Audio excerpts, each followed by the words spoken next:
Apakah kalian tahu inilah beberapa negara yang pernah menjadi bagian dari negara Indonesia?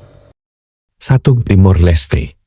Timor Leste pernah menjadi provinsi ke-27 Indonesia dengan nama Timor Timur pada tahun 1975 setelah diserbu oleh pasukan Indonesia.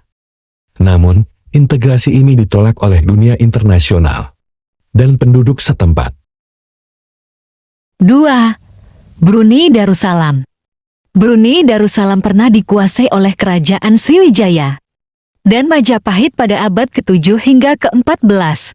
Nama Brunei tercantum dalam Kitab Negara Kertagama yang ditulis oleh Kerajaan Majapahit pada tahun 1365. Brunei kemudian melepaskan diri dari pengaruh Nusantara dan menjadi kerajaan Islam sendiri. 3. Singapura. Singapura di masa lampau kerap disebut Temasek, Tumasik, atau Kota Laut Seaton. Singapura pernah menjadi bagian dari Kerajaan Sriwijaya, Majapahit, Ayutthaya, dan Malaka pada abad ke-7 hingga ke-16. Singapura kemudian jatuh ke tangan Portugis, Belanda, Inggris, dan Jepang sebelum bergabung dengan Malaysia dan akhirnya merdeka pada tahun 1965. 4. Malaysia.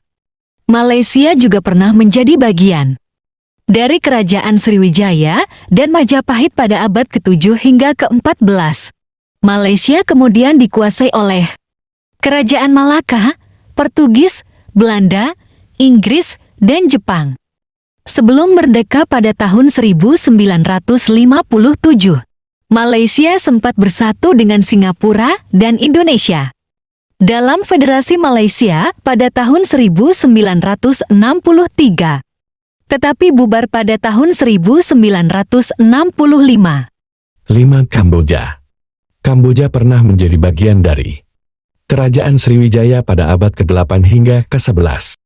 Kamboja kemudian menjadi pusat Kerajaan Khmer yang berjaya pada abad ke-9 hingga ke-15. Kamboja kemudian mengalami masa-masa sulit akibat penjajahan Prancis, Perang Vietnam, dan rezim Khmer Merah sebelum merdeka pada tahun 1993.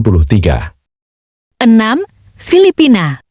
Filipina pernah menjadi bagian dari Kerajaan Majapahit pada abad ke-14. Filipina kemudian dikuasai oleh Spanyol, Amerika Serikat, dan Jepang sebelum merdeka pada tahun 1946. Filipina juga memiliki hubungan dekat dengan Indonesia dalam hal budaya, bahasa, agama, dan sejarah.